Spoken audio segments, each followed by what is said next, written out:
Hey everyone, and welcome back to the channel for another installment in our ongoing retrospective figure showcase series, where I take a look at an older figure in my collection, or as in today's case, a figure I've had in storage and just haven't had the chance to unbox. Now, this figure isn't actually that old, but I did feel inspired to take a look and unbox him given the ongoing conversations about the Spider-Man 2 video game, and in particular the video game version of Venom and the Hot Toys figure we're getting from there. So it definitely seemed like an opportune time to take a look at the original Venom figure by Hot Toys from that first Tom Hardy movie. And to clarify, again, this is the one from the first movie, not from the sequel Let There Be Carnage. Hot Toys did release Venom from that movie as well, but it did feel more like a reissue instead of a 2.0 or updated version. There were a few key differences, the main one being that the second version included a transforming sculpt that showed a partial Eddie Brock face being engulfed by the symbiote. So that was definitely a really nice touch and a highlight, but besides that, the only alternate accessory you got was a bent pole of sorts that could serve as a weapon. And you also had some items not included. So for me, when that figure was released and announced, there wasn't any real incentive to pick it up. But I did pick up the Carnage from that movie, which easily is in the running for Figure of the Year for me. Now, as far as the video game version, it's going to be a little hard to compare considering that all we've seen to date are promo shots and some video footage from the event Hot Toys has ongoing right now where they're showcasing him. So I'm going to try not to compare the two figures too much, but apologies in advance if I do find myself commenting on that, just because it is a figure that's fresh in all our minds. But look, jumping into this movie and this figure in particular, I did enjoy the movie. I definitely thought it was entertaining, and I enjoyed the dynamic between Eddie and the symbiote. I thought the action scenes were great, and the movie was more humorous than I thought it would be, but overall pretty solid. Although definitely not a movie that would make my top list of that given year, or even of Marvel movies in general. And I'm sure a lot of you will probably disagree with my next point, but I would have loved having the Sonyverse more linked to the MCU proper. The fact that we only got a tease of a Venom, Tom Holland, Spidey showdown in end credit scenes for Let There Be Carnage, and it was quickly resolved in an end credit scene for No Way Home, was just not it for me. I think we as fans definitely want to see that interaction, and hopefully that's something that they're going to work on. And look, the next may border on fan fiction, but I also think that there was an opportunity for Sony and Disney to kind of link in the symbiote a little bit to maybe Thanos or the arrival to the ships or characters going into space. I know that's not how it happens in the comics, but just having that connectivity would have been nice. Anyway, those are just a few dumb thoughts coming into play. And again, there is Venom 3 coming out at some point with all the strikes going on. Now, will we finally see a spider logo on Venom's chest? Or maybe hints of a Spider-Man, be it Tom Holland or Andrew Garfield or anyone else?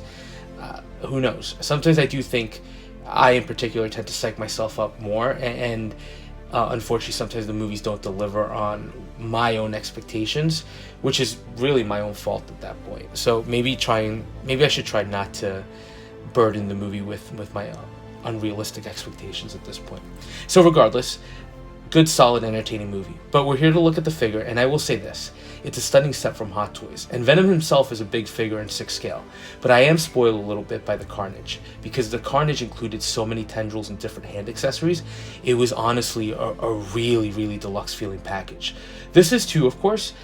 I mean, just look at everything you're getting, but I'm just saying it's clearly not as abundant as the Carnage. And maybe that's an unfair judgment, or more testament to how incredible that Carnage figure is. But again, not bad for Venom.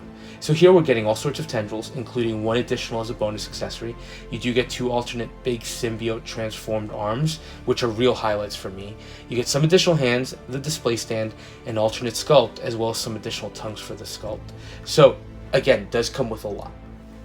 So let's start on the accessories, and we'll go with the hands, which are molded plastic with a really high gloss finish.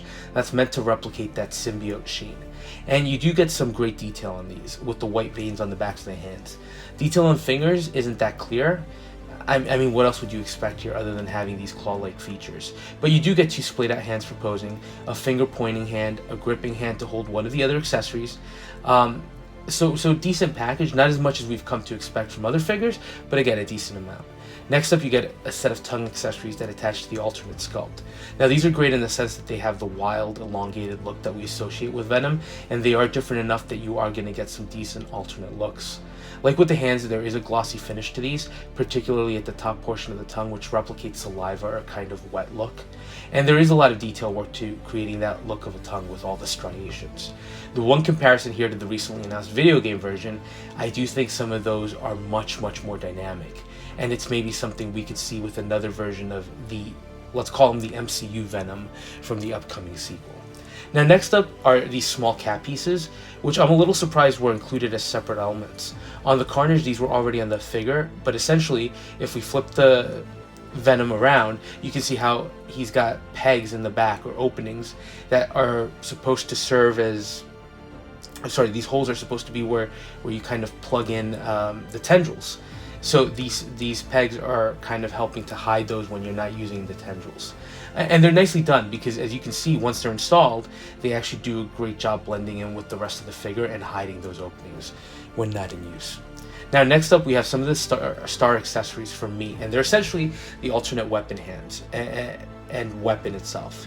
And the size, especially for the bladed hand, it's really amazing how large the piece is. But first up, you do get this blade that almost acts like a javelin or spear of sorts, and this piece I don't think is included in the sequel version of the figure.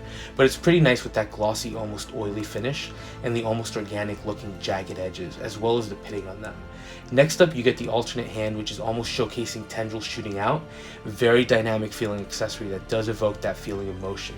And of course, that huge blade that Venom likes to create, just really nasty looking, looks mean and dangerous. And I do love that you've got the clean edges, very much honed to cut, but still showing that organic feel within the body of the blade itself, with all the pitting, the random holes, no real uniformity here. I think it's a nice contrast between the two elements and just a big piece overall. And finally, you get all those tendrils. And what is interesting here is that you get all these baby Venom heads that also pop out at the ends. If you remember the Carnage, all the tendril chips were these armored, dangerous looking pieces, whereas here you get little Venoms, or just the ends, which almost look like the tendril is just continuing to project out from the body. They're all really nice effect pieces, and I like the connection points to the back, which have a little heft to them, showing that the tendril is kind of coalescing together from a chunk of Venom, as opposed to just a sleek projection. And I like the snake-like feel with the high gloss finish, lending itself to some really nice pose options. Now, let's move on to the sculpts, and we'll start with the grinning closed mouth look. Now, I don't think there's any need for a likeness discussion here. This thing looks like the Venom from the movie, without a doubt. I do like the nastiness of the teeth, which aren't clean or crisp white, as well as the blood-like gum line, and I love how on the sides of the mouth you can see kind of a line, like the jaw is waiting to become unhinged and burst open, and is just stitched together with some symbiote pieces. The eyes are also great, with that nice smoky glass effect that includes some added cloudiness as the eyes integrate into the oily black skin. Again, just loving that high gloss paint and the really nasty looking eyes and smile of sorts. Really does look great for something like this. But I think when we see Venom, we inevitably think open mouth with the nasty tongue sticking out. So the alternate sculpt definitely gives you that. Eyes and paint apps are the same as the previous one, and the teeth also look identical, but it's really all about that open gaping mouth. Look, with the tongue projecting out, key here is that you get that almost bloody jaw crease where the skin has almost torn apart at this point, and it definitely adds a little nastiness to the entire piece. And of course, with the tongue sticking out there is a dynamic feel to him.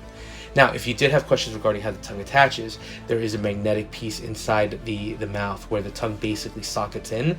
So you get a few varieties that we saw earlier, including a straight tongue and essentially two alternates that are pointing in opposite directions.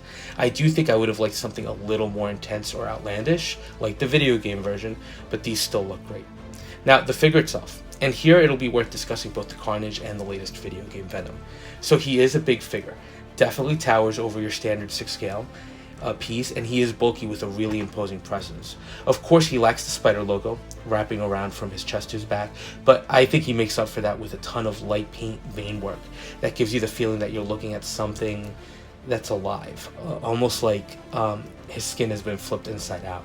The arms and legs are plastic while the torso is covered in a sort of rubber, but they blended the materials together nicely to give you that glossy feel. And there is a texture here, so it definitely feels more like muscle striations, and it's really well done and accurate to the movie, as opposed to the recent Venom announcement, which I think, looking at the promo pics at least, the symbiote looks much smoother. So definitely a slight difference, but it's a nice one to notice.